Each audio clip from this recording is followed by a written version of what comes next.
Така, още един път здравейте, колеги. Благодаря, че отделихте от времето си да бъдете с нас тази сутрин преди обяд. Днес основната тема на разговора ще бъде Шарм ел Шейх, като, както всички знаете, един от по-известните курорти на Египет. Намира се на Синайския полуостров и, разбира се, на Червено море. Изключително място, доста търсено в България и от български и от чуждестранни туристи. За тази дестинация имам предложение за нова година, което е с 5 нощувки, малко по-кръса програма, но съвпада с доста почивни дни, така че няма нужда да се ползват и от малкото останали дни отпуска, ако, разбира се, хората имат такива останали. Полетът ни е на 28 декември и се връщаме в България на 2 януари. Като цяло е включен пакетът максимална сигурност, както знаете, вече доста говорим за него, но пак да го минем. Включени са 2 PCR теста на отиване и на връщане, застраховка отмяна на пътуване, с която покрива риск от заразяване с COVID и, разбира се, медицинска застраховка, която отново покрива този риск. За 2021 година започваме от април месец, като имаме до края на октомври дати от София, а от Варна имаме 2 полета, един през пролета и един през есента, да не го наречем зима, късна есен. Като при интерес полетите от Варна могат да се увеличат винаги. И отново за 2021 година е включен пакетът максимална сигурност, въпреки че тайничко се надяваме, че до тогава ще бъде, разрешен, премахнат този проблем, пред който сме изправени всички в момента и целият ни сектор е изключително засегнат от него, ако можем вече все още да говорим за сектор.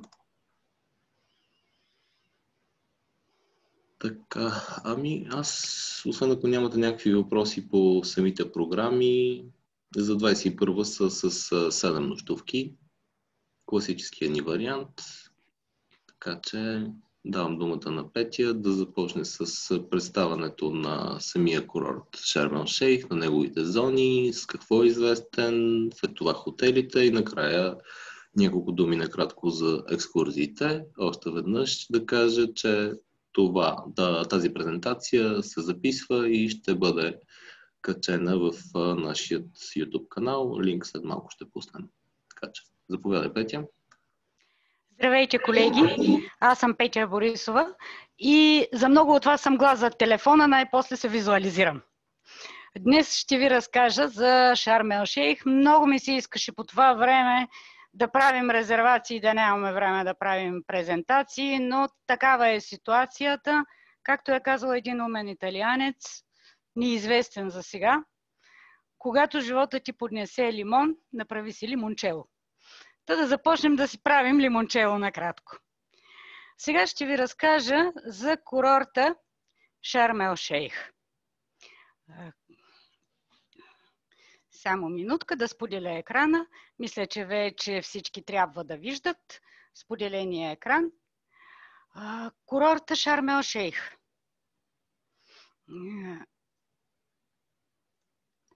Това е вторият курорт, който Абакс предлага по своята програма почивка в Египет.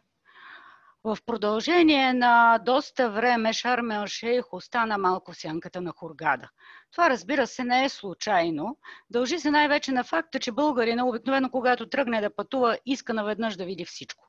Иска да бъде на почивка, иска да види Луксор, иска да направи круиза по Нил с Асуан, да види и Кайро. И тъй като Хургада е една доста по-добра отправна точка за историческите обекти в Египет, то това го направи и някак по-популярен курорт. Докато Шарм ел Шейх, който ние направихме миналата есен, за 4 седмици от София и от Варна, съответно е по-скоро курорт за почивка. Разбира се, че тук ние предлагаме допълнителни екскурзии, но те са много по-леки и съвсем нормално хората, които идват в Шарм ел Шейх, вече са били в Египет. Много малка част от тях идват за пръв път. Вече са били в Хургада, видяли са и Кайро и идват за да си почиват тук, за да видят манастира Света Катерина, да се гмуркат по края кораловите рифове. И за това ние сме предложили 19 хотела по нашата програма, различни хотели, като разбира се, идеята тук е за всеки го по нещо. Една голяма част от хотелите са 5-звездни. Имаме няколко 4-звездни хотела, но както знаете, както и колегите в предишните презентации споменаха, в арабския свят 5 звезди и 5 звезди не е едно и също. Има 5 плюс, има 4 минус. В общи линии така изглеждат и тук хотелите. Няколко думи за самия Шарм ел Шейх. Най-южната част на Синайския полуостров разположен. Шарм ел Шейх се развива като курорт през втората половина на миналия век, по-скоро 70-те, 80-те години на миналия век започва основно строителството, докато Синайския полуостров е окупиран от Израел. Евреите, като едни изключително хитри хора, разбират, че тук може да бъде направен курорт заради прекрасния коралов риф, заради великолепната вода, кристално синя, чиста, 250 вида корали се срещат тук и съответно над 1000 вида шарени рибки. Рай за гмуркачи. Така в южната част на днешния курорт Шарм ел Шейх, ето тук в Нама Бей, построяват първия хотел, първия дайвинг център. След изтеглянето на Израел през 1982 година започва и широкомащабното строителство на юг от същинския Шарм ел Шейх. Ето тук, в посока на националния парк Рас Мохамед, който включва водна акватория и съответно една сухоземна територия и продължава на север, като в района Напк, този район, за който ще си говорим след малко, все още продължава строителството на хотели. Сега, нека да започнем първо с летището. Пристигаме в Шарм ел Шейх, визи нямаме. На този етап нямаме нужда от виза, пристигаме на летището Шарм ел Шейх. Разстоянието между летището и най-крайния ни северен хотел, Барсело Тиран, Шарм, и летището и най-южния ни хотел, Хилтън Шарм Уотърфол Резорт, е почти еднакво. Около 13 км на север, около 12 км на юг. Трансфера продължава между 15 и 40 минути в зависимост от това къде е разположен хотела, разбира се, и колко хотела сме комбинирали в един автобус. Стараем се да не прекаляваме. Да бъдат по-малко, за да пристигнат хората по-бързо в хотела си.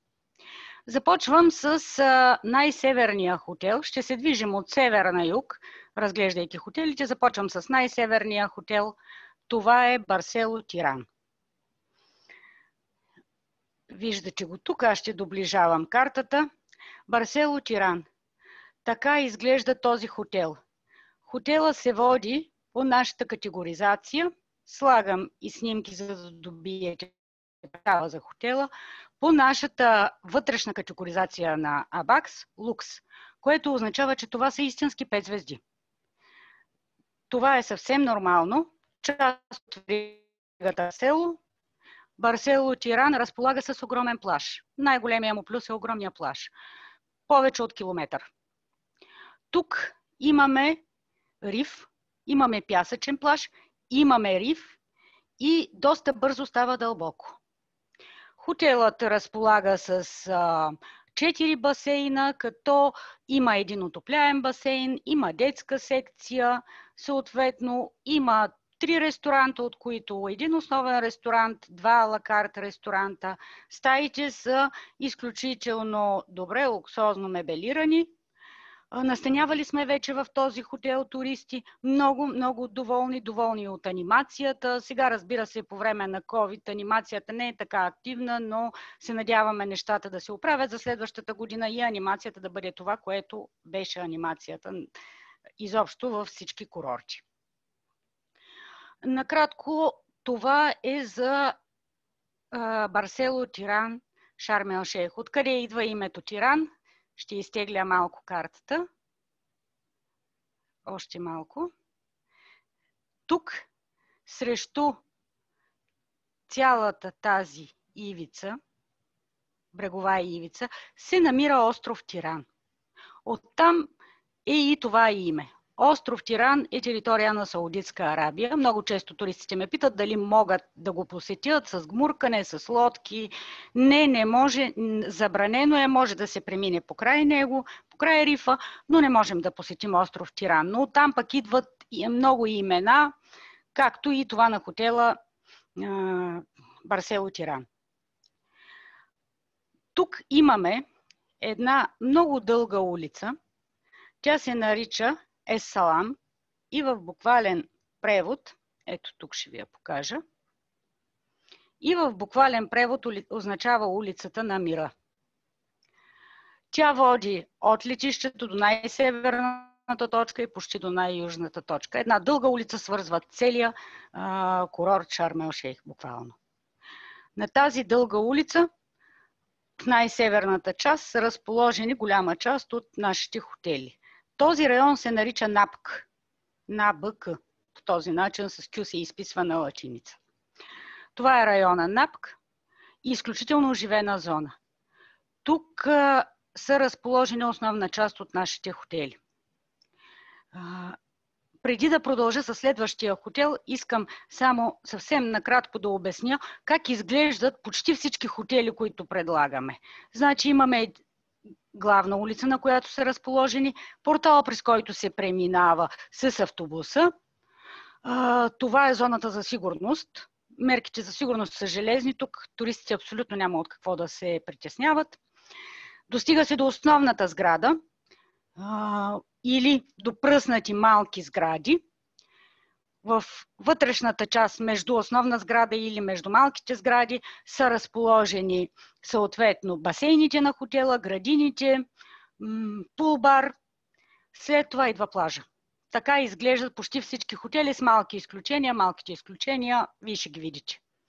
Следващия хотел, който предлагаме по нашата програма, е Sea Beach Aquapark Resort. Както разбирате от самото име на хотела, хотел с аквапарк, подходящ за семейства. Ето по този начин изглежда хотела.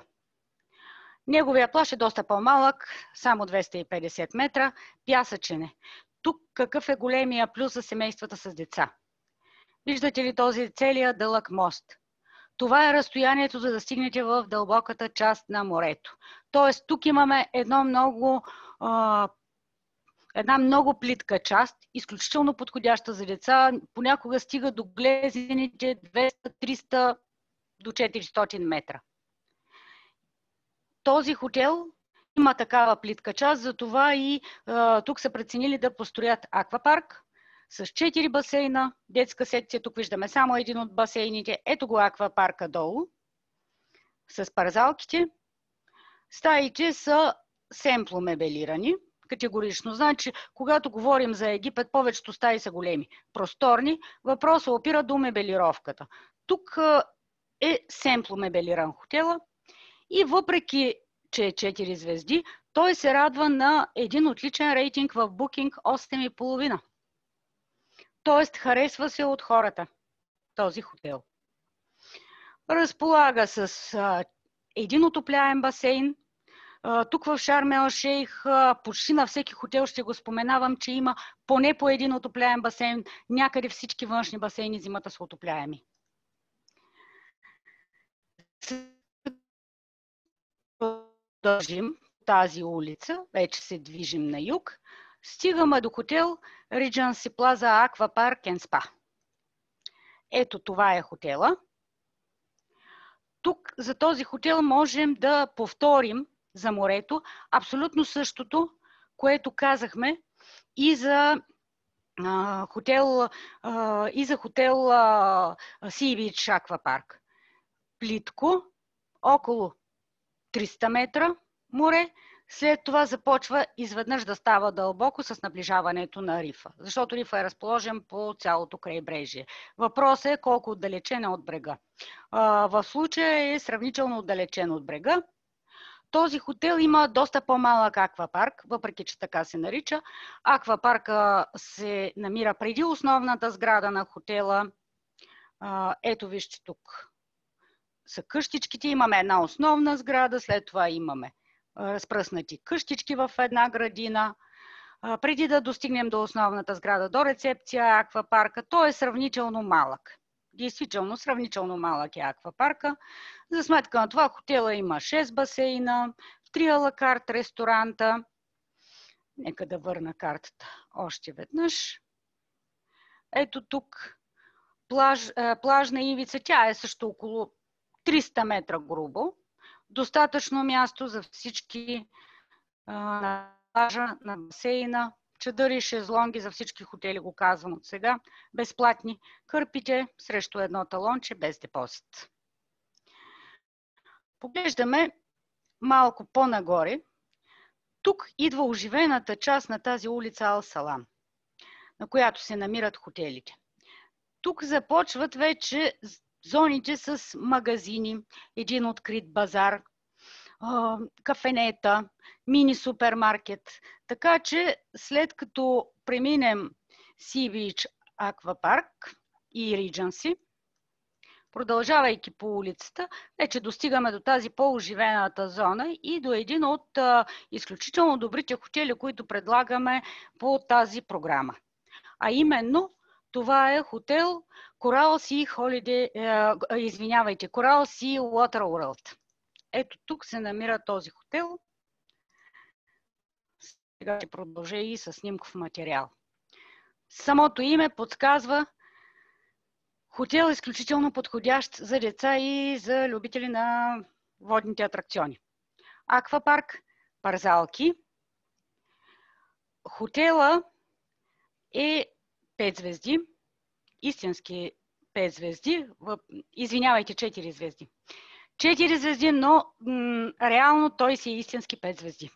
Това имах предвид. Хотела е с един рейтинг в Booking почти 8. 3 хотела с марка Корал предлагаме и 3 хотела са изключително харесвани. Изключително добре се продават на италиански пазар и заради това тук в кухнята има едно наблягане на италианската храна. Имат италиански алакарт ресторант, във всички хотели от веригата Корал може безплатно да пиете еспресо. На другите места еспресото се плаща, тук не се плаща еспресото. И има, освен този аквапарк, хотела разполага с един релакс басейн, т.е. басейн, в който се слагат шезлонги. Той е забранен обикновено за деца, за да могат възрастните спокойно да легнат и да си почиват над водата.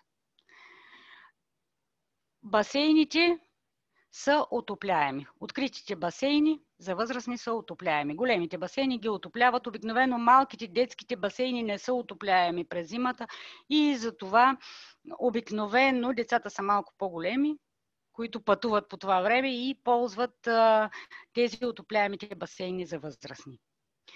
Съответно, тук има една особеност в стаите. Всички стаи на Coral Sea Water World разполагат с вана и то хидромасажна вана.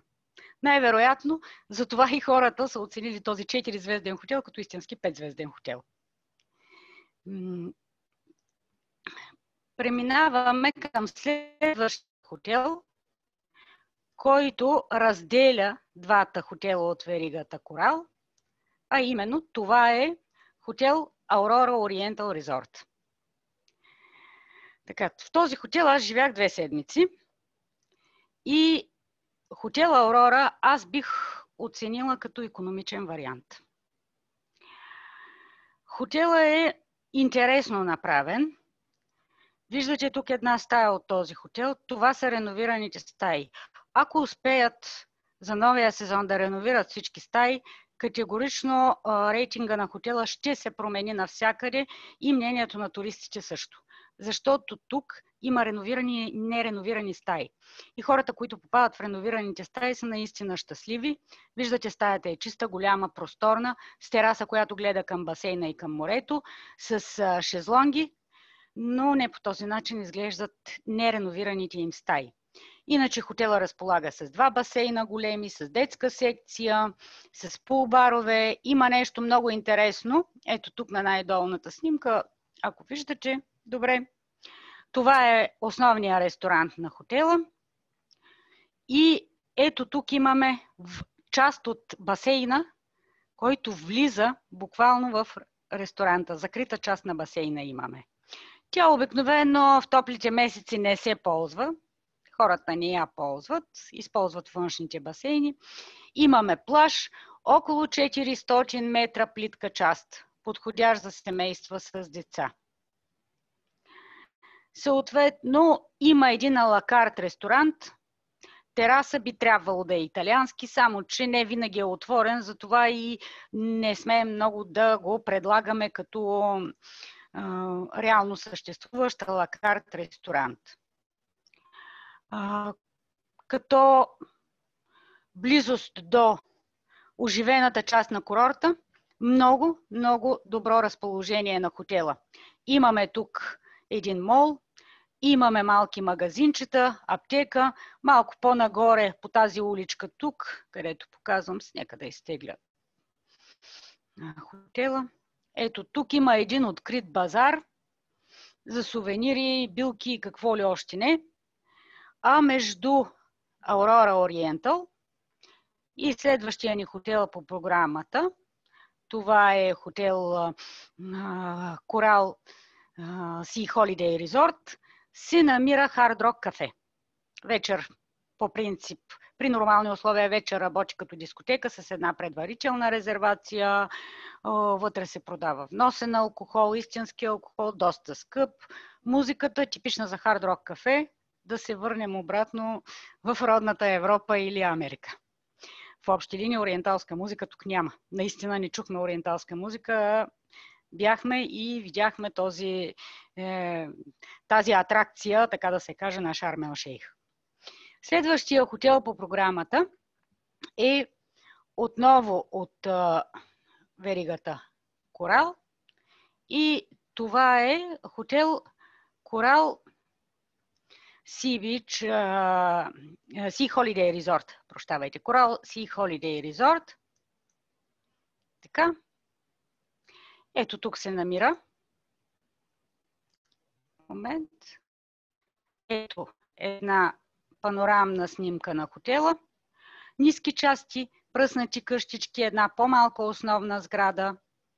Нека да прехвърля и аз на слайдовете.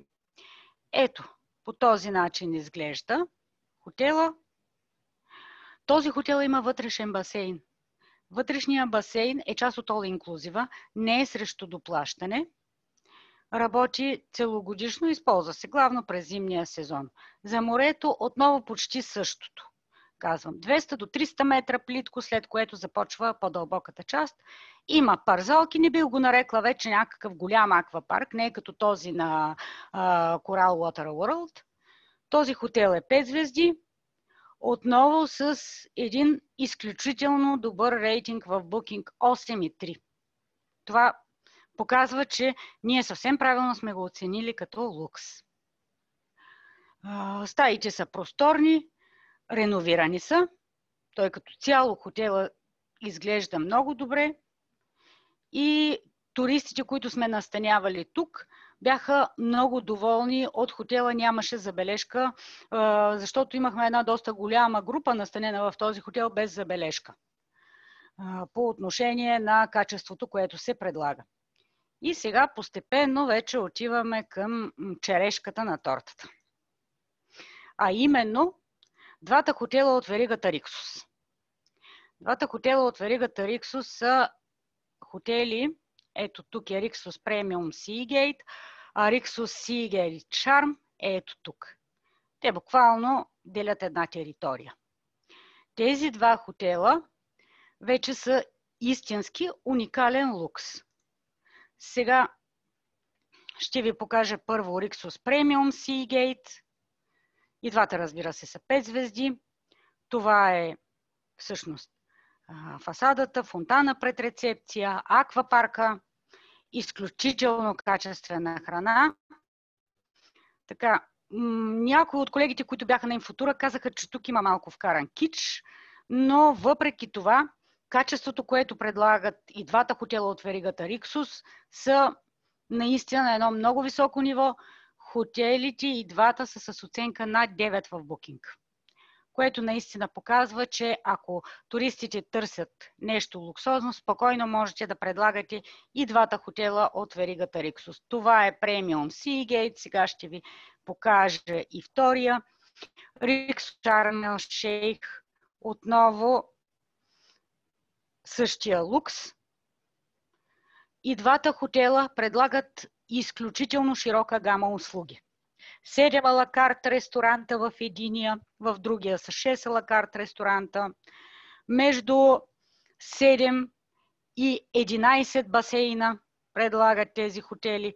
7 са в Rixos Seagate, Sharm, 11 са в Rixos Premium Seagate. Голямо разнообразие. Разликата Rixos Premium Seagate, този хотел тук, има аквапарк, докато Rixos Seagate Sharm не разполага с аквапарк. И двата хотела вече са на едно доста по-малко разстояние от рифа. Нека да го покажа. Ето тук виждате водата как постепенно става по-тъмна.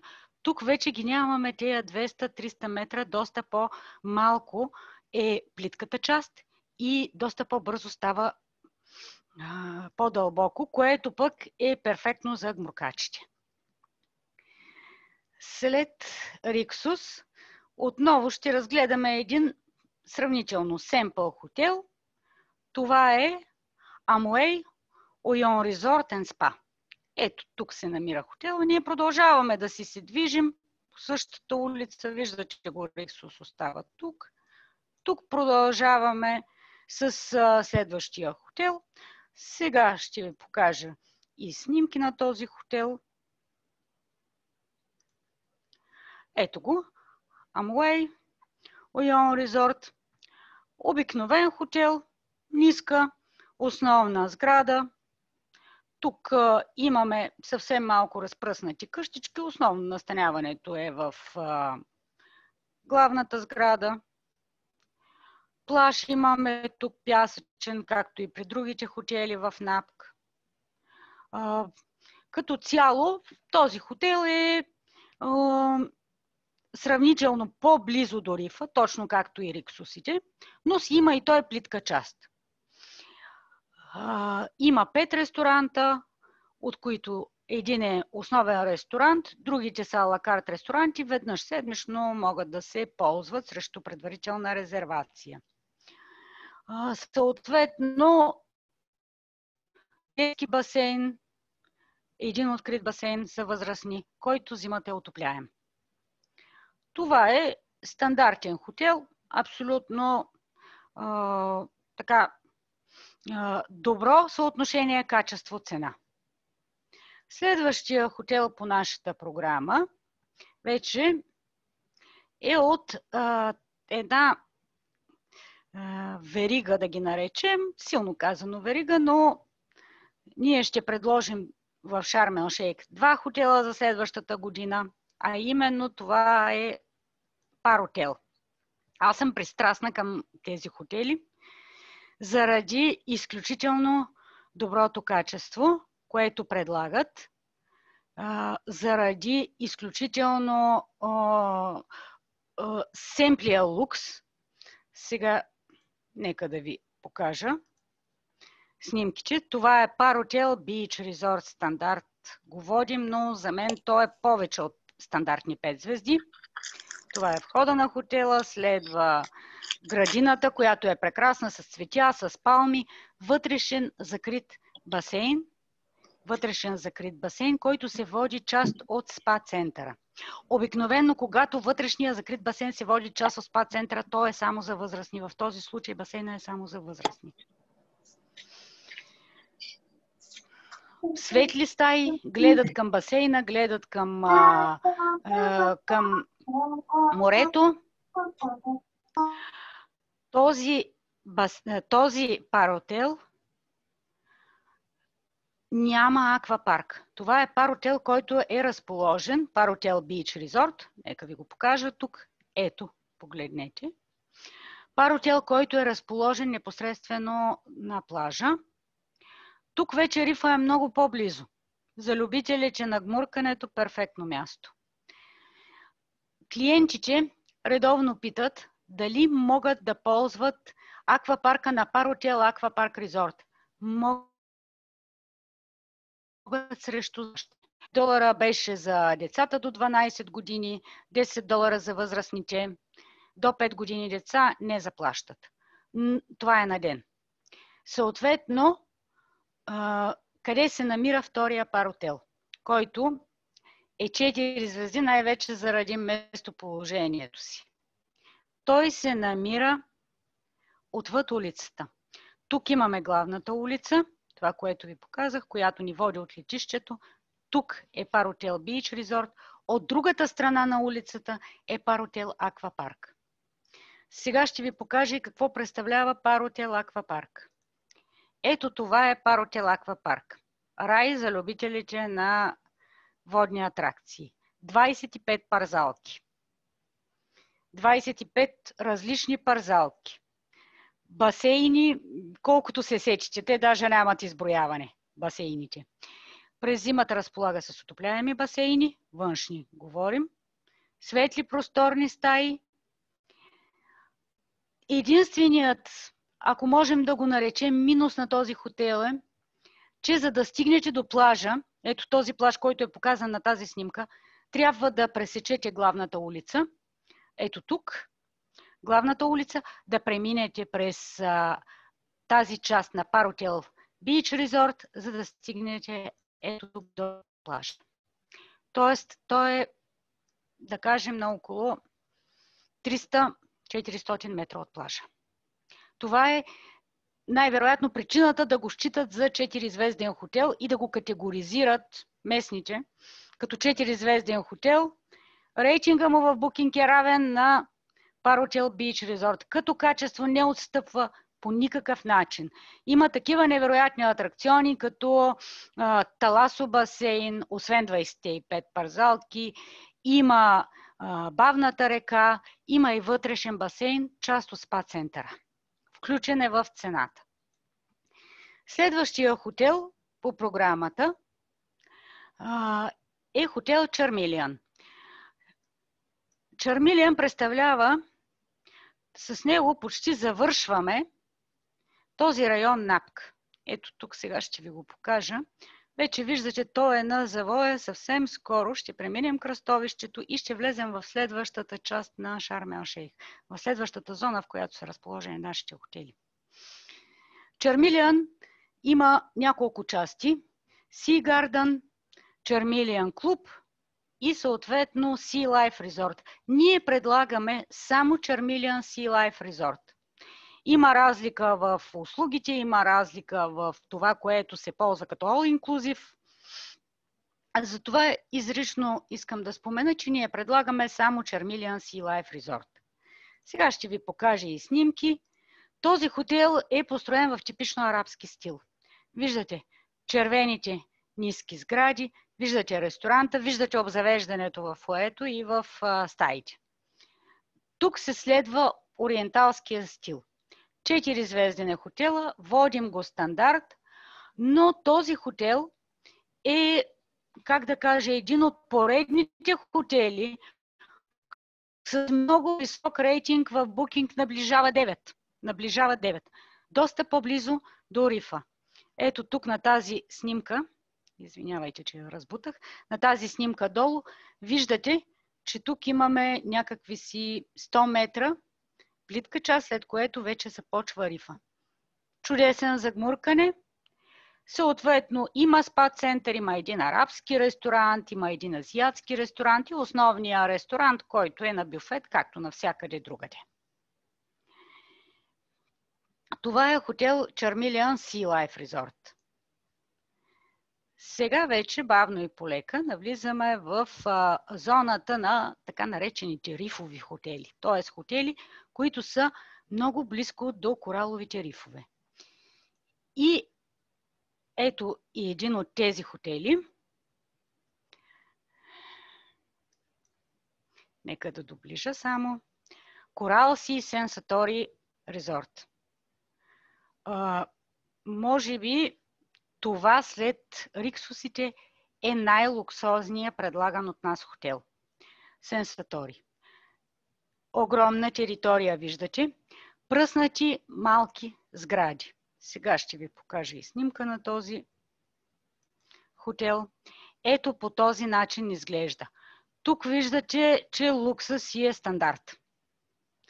Хотела разполага с 6 ресторанта, има американски, арабски, италиански, разбира се, има барбекю, суши, има и пиано бар, за да се затвърди позицията, че това е луксозен хотел. Тук имаме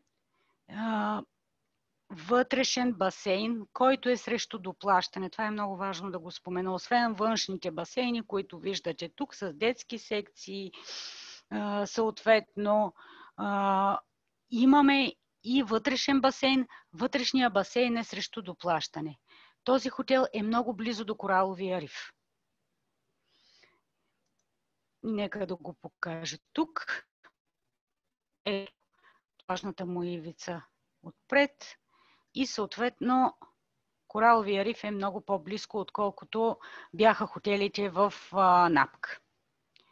Тук вече се намираме в така наречения район Имар или, както е известен, залива Рас Насрани. Освен този хотел, предлагаме тук и още 2 луксозни хотела. Те пък са с марката Барон. Барон Палмс. Ето показвам къде се намира. Тук, където виждате големия басейн. Той е над пътя. И следващия Барон Резорт Шарм ел Шейх. Сега подред ще говоря за двата хотела, защото има някои съществени различия между двата хотела. Нека да сменя снимката. Барон Палмс. Най-важното. Adults only. Този хотел е само за възрастни. Гарантира им изключително спокойствие. Значи, води се бутиков хотел, ползва плажа на другия хотел, а именно на Барон Шарм. Ползва плажа на Барон Шарм. Ето и снимка на Барон Шарм. После ще се върна отново на картата, за да ви покажа къде е плажа. Около 200 и близо 200 метра говорят до плажа, горе-долу. Този хотел тук наистина гарантира една спокойна почивка и ще ви обясня защо. Защото в тези басейни, които виждате тук, големия басейн, имаме водопад, имаме водна каскада, се използват само от възрастни, спокойно, лежерно. Този хотел съответно има риф, ако приемем, че ползва плажа на втория хотел от веригата Барон. Това е Барон Шарм ел Шейх. При плажа на тези хотели, ето тук е плажа, както ви казах, 600 метра. Рифа вече е съвсем близо. Това е разстоянието, което трябва да преминат хората, настанени в Барон Палмс, ето по тази уличка, за да достигнат до плажа. Казвам ви, грубо около 200 метра. Така. Това пък е Барон Резорт Шарм ел Шейх. Някога Штайгенбергер. Даже са забравили на картата да махнат и наименованието. На старото име на хотела Штайгенбергер. Този хотел пък е съответно kids friendly. Тоест, хотела разполага с вътрешен басейн, с външен басейн, има парзалки, изобщо подходящи за деца. И двата хотела са с рейтинг над 8,5 в Booking. Изключително харесвани са и двата хотела. Имат спа център, съответно вътрешния басейн. Изрично при Барон Шарм ел Шейх, Барон Резорт Шарм ел Шейх, вътрешния басейн е само за възрастни. Ползва се само от възрастни. Говорим това за зимния сезон, защото, както споменах, се води част от спа центъра. Това е за хотелите от веригата Барон. Ето, отново показвам снимката. Луксозно, изискано, действително така изглеждат. Двата хотела ние сме ги сложили премиум, защото те наистина са 5 и малко отгоре звезди. Следващия хотел, който ще ви представя по програмата, вече се намира в залива Шарк Бей. И това е хотел Хилтън Шарк Бей Резорт. Част от веригата Хилтън. Позната на всички верига. Два хотела от тази верига предлагаме по програмата в Шарм ел Шейх. Тук се намира единия от хотелите. Сега ще ви покажа и снимки, защото тук имаме нещо малко по-специфично. Само минутка, защото малко... Ето го. Хилтън Шарк Бей Резорт. Кораловия риф тук е страшно близо. Най-важното. Кораловия риф е страшно близо. И забележете, плажа е терасовиден. Чадърите са разположени терасовидно и се влиза с платформа в морето. На практика почти липсва тази плажната ивица, която имахме в Наама Бей. Това е хотел за хора, които искат да се гмуркат. Това е хотел за хора, които плуват добре, защото попадат директно в дълбокото. Самия хотел, нека да се върнем на картата, Хилтън, има нещо много интересно, което до сега не сме виждали в останалите хотели, които презентирах. Това е Олимпийския спортен бар, в който непрекъснато се гледат различни спортни състезания, типично по-английски, по-американски. Има този хелт клуб, тук се правят фрешчета, сервира се здравословна храна, един основен ресторант, два ала карт ресторанта. Но ето още веднъж да покажа, виждате ли как терасовидно към морето е разположен плажа. По този начин изглежда тук. Хилтън. Хилтън Шарк Бей. Сега продължаваме тук по тази вътрешната улица, за да достигнем до едно много интересно място.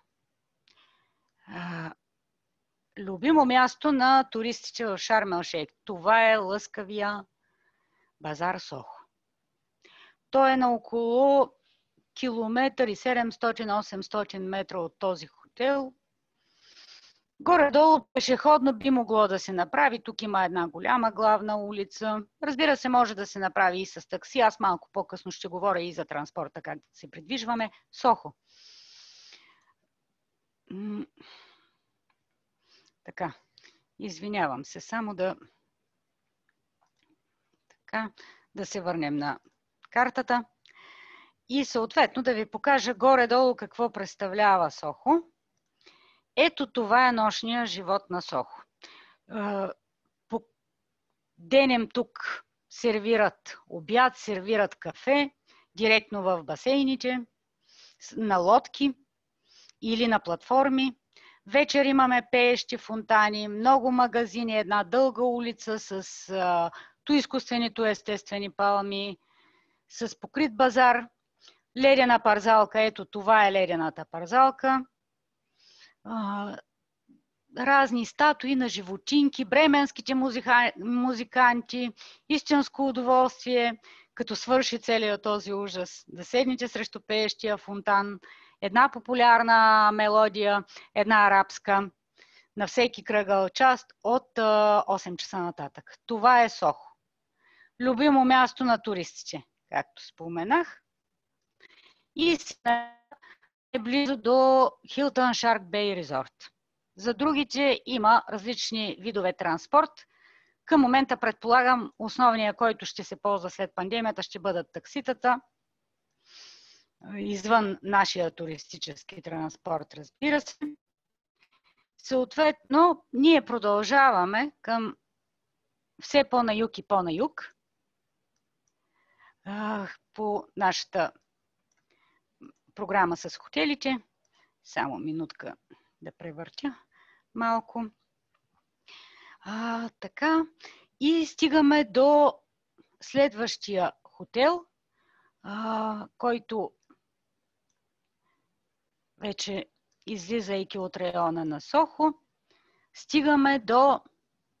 продължаваме към същинския Шарм ел Шейх и стигаме до Нама Бей. Другото любимо място на туристите. Тук предлагаме само един хотел. Шарм Дрим Резорт. Ето това представлява Шарм Дрим Резорт. Това е хотел, който не е на първа линия на морето. Много е важно това да се каже на туристите. Сега ще ви покажа и снимки от този хотел. Съответно, Шарм Дрим Резорт премиум се води. Има плаж. Плажа го водят на около 250 до 300 метра от хотела. Само че се преминава улицата и се слиза долу на брега. Съответно, най-важното за този хотел какво е? Това, което впечатлява хората е аквапарка на този хотел. Така наречения фараонски аквапарк. Аз тук не съм сложила снимки, защото те няма и добре да се получат, няма да стоят добре на този фараонски аквапарк, но той реално целият е украсен с сфинксове, с соколи, парзалките излизат от едни пирамиди. Изключително интересно темата Древен Египет, вкарана в аквапарк тема. Изключително интересно. 4 басейна, 2 от които са отопляеми. С това разполага този хотел. И съответно, разбира се, основен ресторант, 2 алакарт ресторанта. Тук един алакарт ресторант, разбира се, е италиански. Заради италианците, които масово посещават Шарм ел Шейх, няма почти хотел без италиански алакарт ресторант. Другия обаче е Tex-Mex. Такива има много малко, т.е. тексаска, мексиканска храна, грил, барбекю. Включени са в all-inclusive концепцията. Сега отново ще се върнем на картата. Тук видяхме Шарм Дрим Резорт. Сега продължаваме малко по-на юг. Само момент. Така. И не останаха още 2 хотела. Тук е хотел Dream Beach. На около 3 км, 3 км и 700-800 метра от стария пазар и стария град на Шарм ел Шейх, на същинския Шарм ел Шейх. Хотел Dream Beach е хотел, който сме предлагали миналата година по нашите програми. Само че тук имаше една особеност, която наистина искам да обясня и която разчитам, че ще обясните на клиентите, на които предлагате Dream Beach. Хотела е добър. Хотела е с един така сравнително висок рейтинг в Booking. Има 2 басейна, един голям басейн за възрастни, отопляем през зимата, с 2 детски секции, с парзалки, с вкусна храна. Виждате, тук дори го няма арабското излъчване, когато погледнем стаята, но има една наистина специфична особеност на този хотел и това е, както споменах при Шератон, плажа е терасовиден. На тераси са разположени чадъри, шезлонги, чадъри, шезлонги, чадъри, шезлонги и се влиза с платформа. Вижте долу на снимката, той рифа дори се забелязва. Ето тук водата, където идва една идея по-светла, започва с риф. За хората, които са с нагласата, че ще бъдат разположени чадърите и шезлонгите им терасовидно, горе-долу върху скалиста почва, не върху пясък, и че ще влязат и ще се любуват на рифа, перфектно място. Както казах, най-близко до стария град на Шарм ел Шейх. Хората, които обаче очакват широка плажна ивица, ще останат разочаровани. Затова обяснявайте им тази особеност на този хотел. Dream Beach. Следващия хотел по нашата програма, с който и ще завършим хотелите, е Charm Waterfall Resort. Hilton Charm Waterfall Resort. Отново хотел от веригата Hilton. Тук имаме приблизително подобно разстояние на това от Dream Beach, 3 км, 700-800 метра до старата част, до същинския Шарм ел Шейх, до сърцето на града. Той се намира в един район, който е известен като Ел Фанар. Ето тук е и плажа на Ел Фанар. При този хотел, нека да покажа и снимки. Само да изтегля така. Нека да покажа и снимки на Charm Dream Resort. При този хотел отново се връщаме на идеята за пясъчния плаж. Отново тук имаме пясъчен плаж, имаме спа център, имаме съответно риф малко по-навътре, т.е. не става рязко дълбоко, но не са и тези 300-400 метра, за които говорехме в НАПК първите хотели. Има тераса, страхотна градина, поддържа си стандарта Хилтън като цяло. И някъде за около 4, максимум $5 може да си вземете такси и даже да го спазите, да ви върне обратно до хотела от Стария град. Тоест може да си направите една такава сделка с шофьора. Това е характерно за всички, разбира се, арабски страни. Тук искам да покажа какво е горе-долу разстоянието от най-крайния ни хотел до Шарм ел Шейх. Приблизително около 20 км. От преди пандемията се движеше един много интересен транспорт, едни маршрутки, стари, раздрънкани, всяк се прибираха работниците, те си договаряха цената в египетски паунди, европейците ги возеха за $1 на посока. Само че смятам, че в момента надали тези маршрутки функционират, защото няма как да се поддържа нивото на хигиената. Ще видим как ще бъде. Те могат да ви закарат до самия Шарм ел Шейх, до Нама Бей, абсолютно навсякъде за $1 и след това за $1 ви връщат. Големия минус е, че могат да спрат на 50 места, докато стигнете до там. Но въпросът е, че ще стигнете. Безспорно е на тази атрактивна цена, иначе такситата се спазаряват. Сега, с това приключих с хотелите. Само няколко общи думи да кажа за Wi-Fi. Почти във всички хотели Wi-Fi е безплатен на рецепция и платен в стаите. Изключенията. Едното изключение са паротелите. В паротелите е безплатен и в стаята Wi-Fi.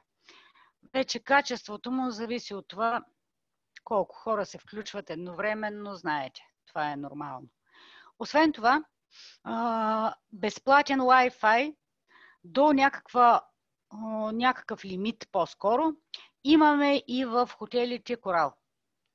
2 гигабайта, след това се доплаща около $16 е доплащането. В хотел Барсело Тиран имаме в стаята възможност за платен кабелен интернет. И единствено в Dream Beach нямаме Wi-Fi и имаме кабелен интернет в стаите. Обикновено ние винаги съветваме туристите да си вземат тези интернет карти, защото понякога, когато хотела е пълен с туристи, Wi-Fi, въпреки че съществува в общи части, е толкова слаб, че изобщо не можем да се доредим, дето се казва за него. Тези карти хората могат да си ги купят от всякъде. В почти всички хотели има магазинчета, които задължително продават такива карти, и тези карти ви вършат перфектна работа в рамките на една седмица. Имате интернет навсякъде, включая и на лодка в морето, и той изчезва чак в пустинята. Като цяло, това беше накратко за хотелите, наистина накратко, за да не ви отекчавам и да не отнемам много от времето ви. Имате ли някакви въпроси, свързани с хотелите, за да продължа с екскурзиите?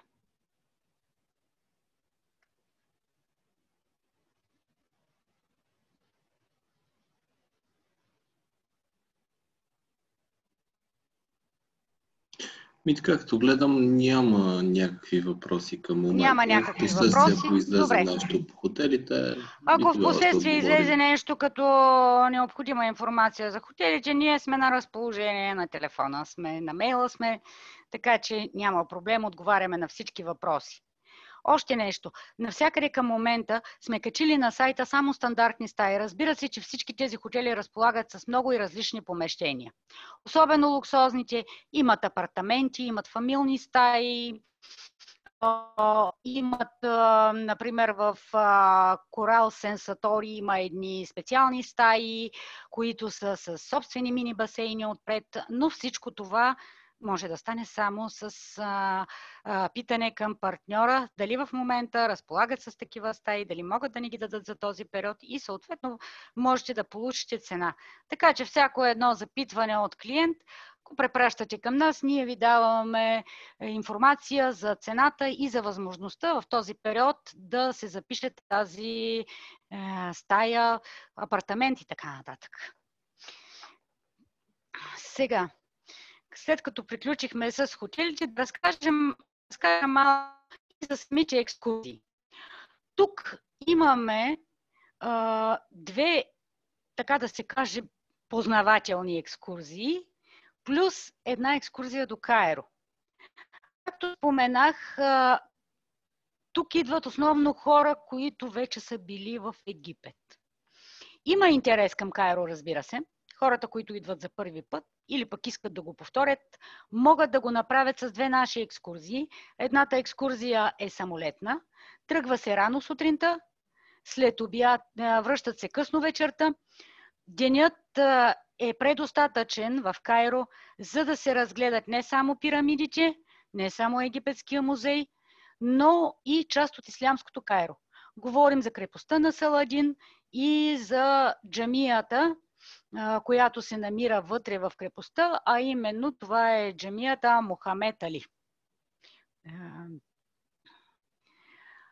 Така че това може да се направи по време на екскурзията самолетно Кайро. Там на място се обслужват, изпращат се туристите от представител наш в Шарм ел Шейх. Там се обслужват на място от представител на български език. Тоест, те през цялото време са с българоговорящ гид. След това се прибират с вечерния полет, отново ги чака български представител и ги води до хотелите. В общи линии така изглежда тази екскурзия. Другата екскурзия, двудневното Кайро, там нещата са малко по-сложни. Там има една нощувка в Кайро, защото въпреки 500 километра, които разделят Шарм ел Шейх от Кайро, нека леко да дръпна картата, се движим през планината. Виждате, тук се движим през планината и става доста по-бавно. Ето, това е разстоянието, което трябва да се преодолее. През скалисти планини се движим и от тази гледна точка съвсем нормално е пътя да отнеме доста повече време. Затова и хората, които са...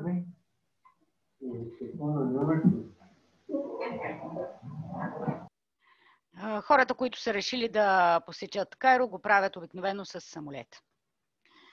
Още първия ден... тук нека да трябваше да си го пусна.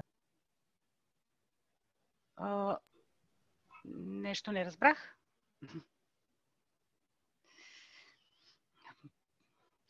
Така, продължавам. Още първия ден, след като направим информационната среща, това на практика е първия ден от почивката, не деня на пристигане, а първия ден от почивката, след като направим информационната среща, след обеда е отделен на една доста евтина и много приятна екскурзия, която мисля, че сега с този коронавирус ще стане още по-популярна. Това е обзорната обиколка на Шарм ел Шейх, защото хората някак си все още едно известно време ще избягват различни видове местен транспорт и ние съвсем спокойно можем да им предлагаме обиколката на Шарм ел Шейх като една екскурзия да опознаят района, в който се намират. Изключително лека, ненатоварваща програма. Ние се движим тук по тази улица Ес Салам. От първия хотел минаваме, вземаме хората от различните хотели, понякога правим и с 2 автобуса, съответно, за да стигнем до същинската част на Шарм ел Шейх, до сърцето на Шарм ел Шейх. Минаваме покрай Конгресния център по пътя. Тук, ето тук някъде се намираше Конгресния център. Той е огромен. Нарича се Маритим, за 4700 души. Тук се провеждат международни конференции на много високо равнище, на държавно равнище. И между другото, това, което колегите от египетските ни колеги споменаха, е, че по време на тези мирни конференции, когато египетския президент е тук като домакин на тези конференции, отсяда в някои от хотелите от веригата Риксос със съпругата си. Съответно, стигаме до истинския Шарм ел Шейх. Тук в Шарм ел Шейх как протича програмата? Обикновено първо гледаме ето тази катедрала, Небесната катедрала. Това е Коптската църква. Както споменах, Шарм ел Шейх е сравнително нов курорт. Първото селище, рибарското селище, е било там, където са нашите най-северни хотели, Напък. А тази част тук е наистина нова и доказателство за това са най-вече религиозните им обекти. Това е Небесната катедрала. Сега ще ви покажа 2 лично мои снимки на тази Небесна катедрала.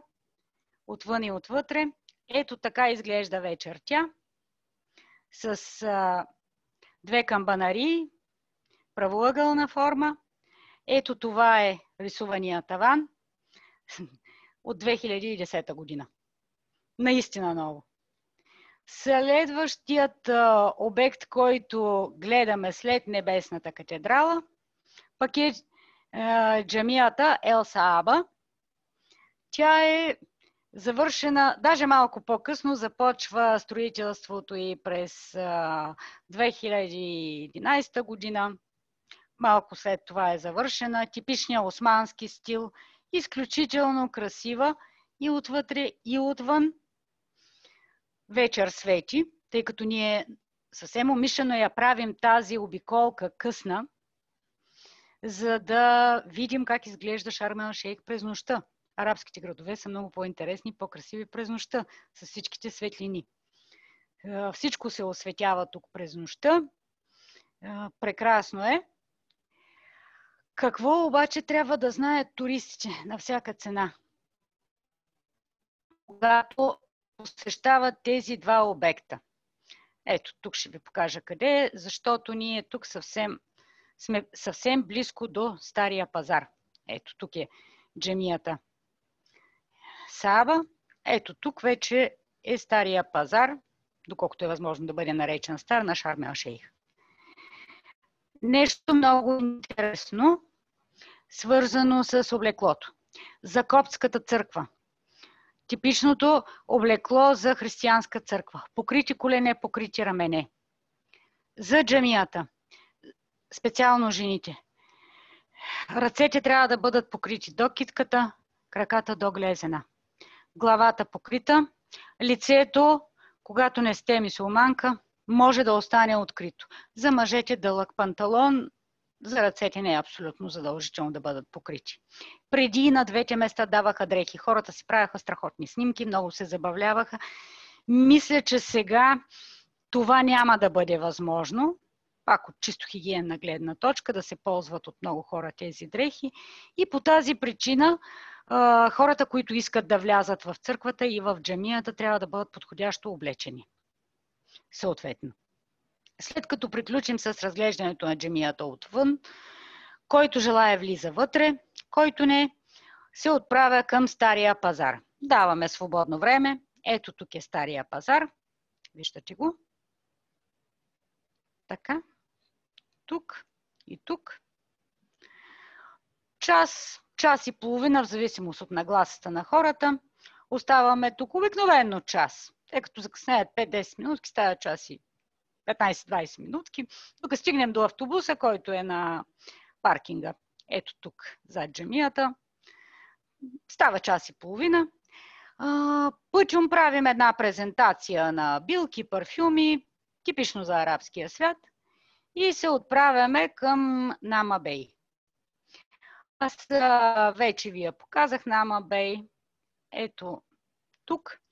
Тази южната и част се намират повечето интересни магазини, кафенета. Ето го, Hard Rock кафето е тук. Ето тази част. Хората не искат да си тръгнат от там обикновено. Казват, искаме да останем тук и след това лесно намират начин да се придвижат и да дойдат тук. Както ви казах, преди тази ситуация до 12 часа работеха като типично за арабския свят работно време вечерта, след жегите. И дори през есенно-зимния сезон отново си работеха до много късно вечерта. След като приключим с Нама Бей, се прибираме в хотела, горе-долу се прибираме за вечеря. Това представлява тази обзорна обиколка, лека, неангажираща, много приятна, дава възможност на хората да се ориентират къде какво могат да видят, къде после искат да се върнат сами с такси или по някакъв друг начин. Следващата екскурзия, която е типична за този район, и днес има някакво съвпадение, много така емблематично. Дай Боже да се оправят нещата и да тръгнат по-добро за всички. Е манастира Света Катерина. Между другото, днес в България се празнува Деня на Света Катерина.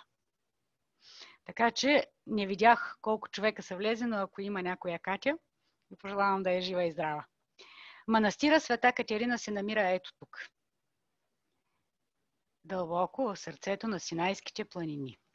Тази екскурзия започва рано сутринта. Обикновено тръгваме около 6 часа.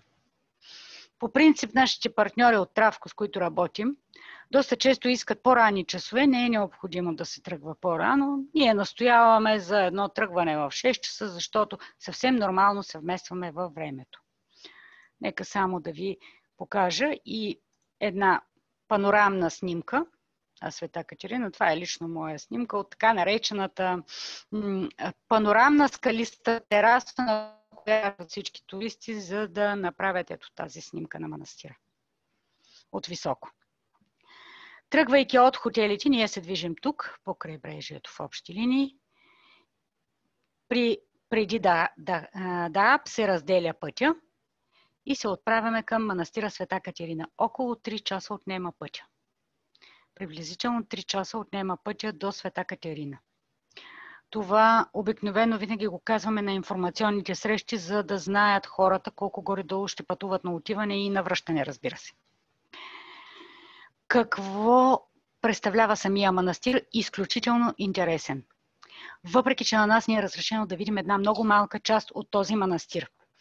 Какво е най-интересното? Свещено място за християни, свещено място за евреи, свещено място за мюсюлмани. Последните 3 причини.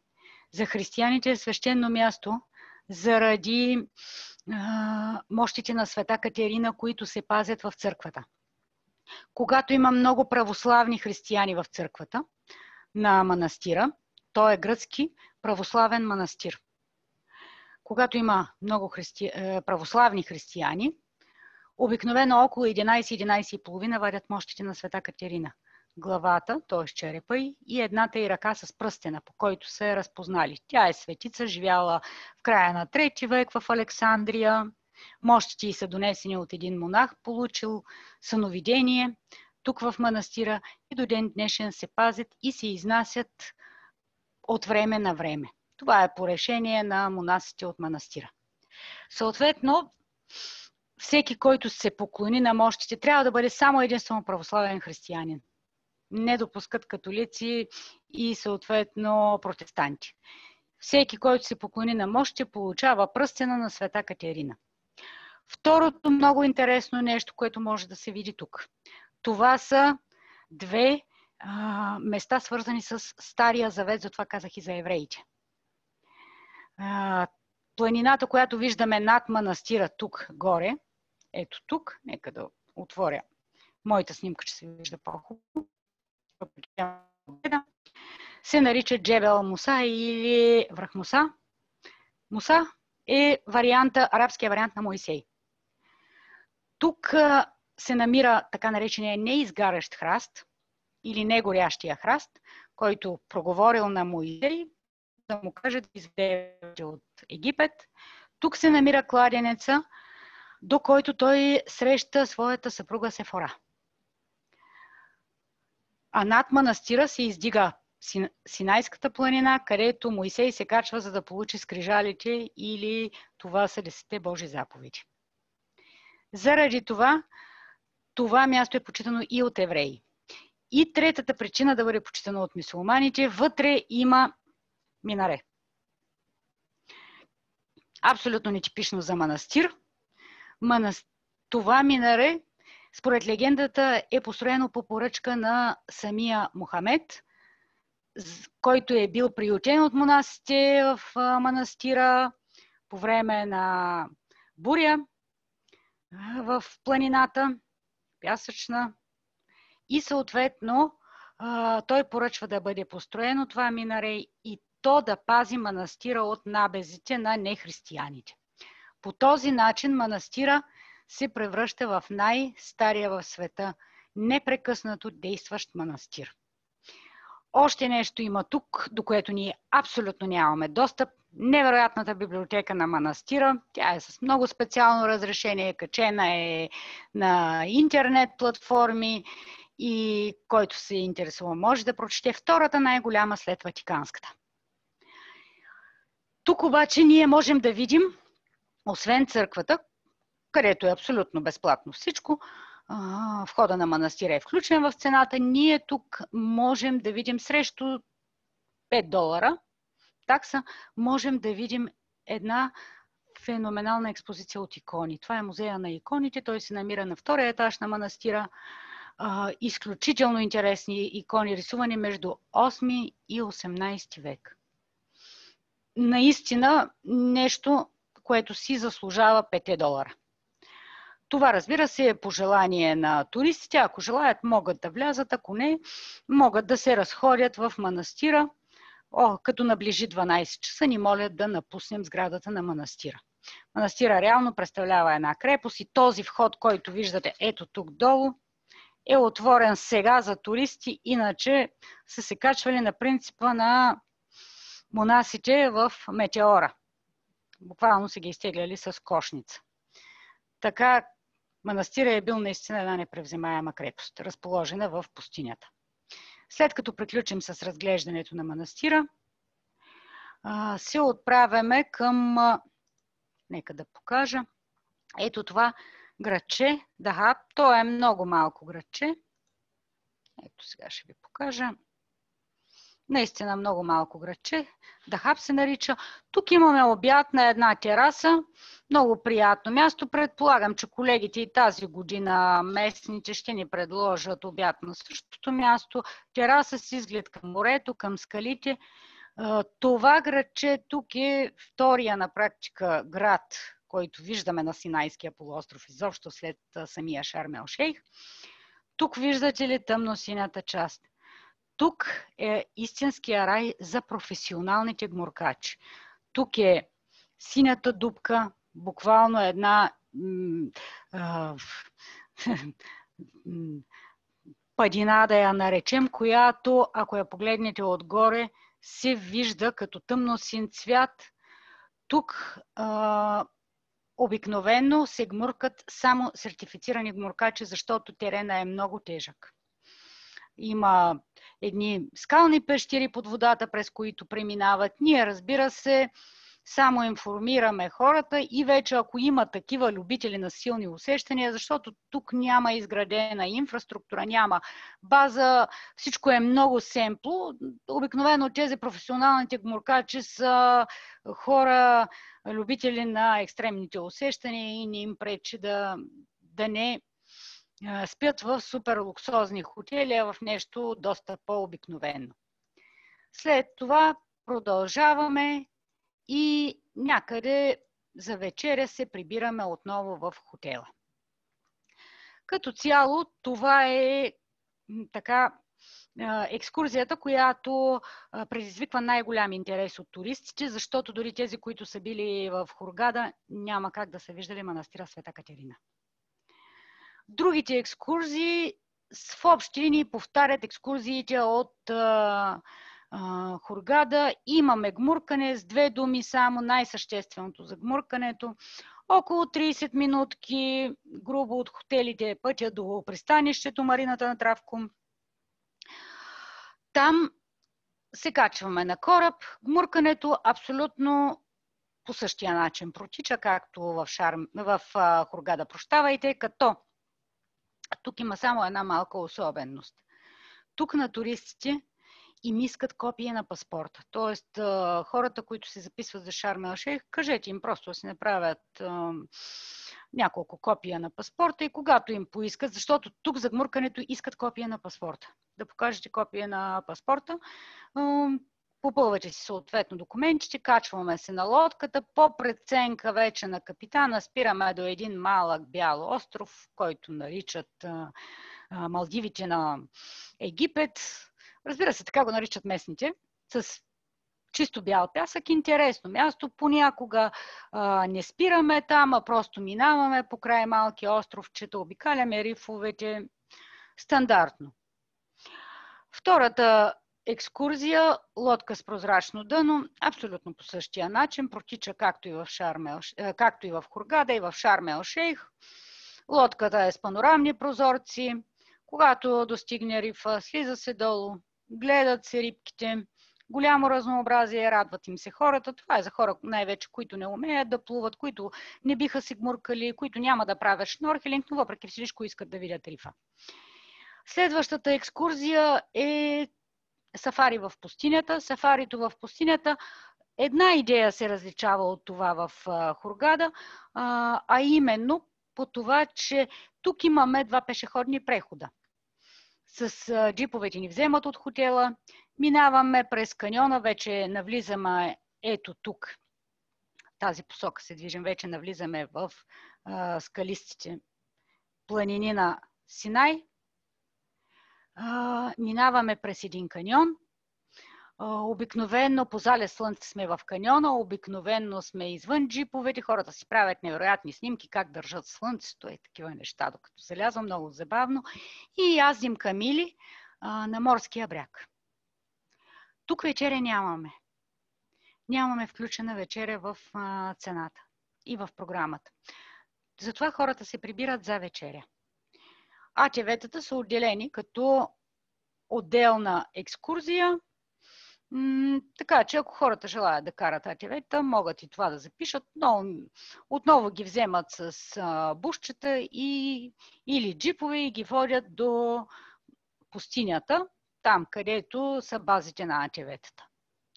Като цяло, това е в основни линии, съвсем грубо очертах рамката на екскурзиите, които предлагаме. Разбира се, винаги съм на разположение за допълнителни въпроси.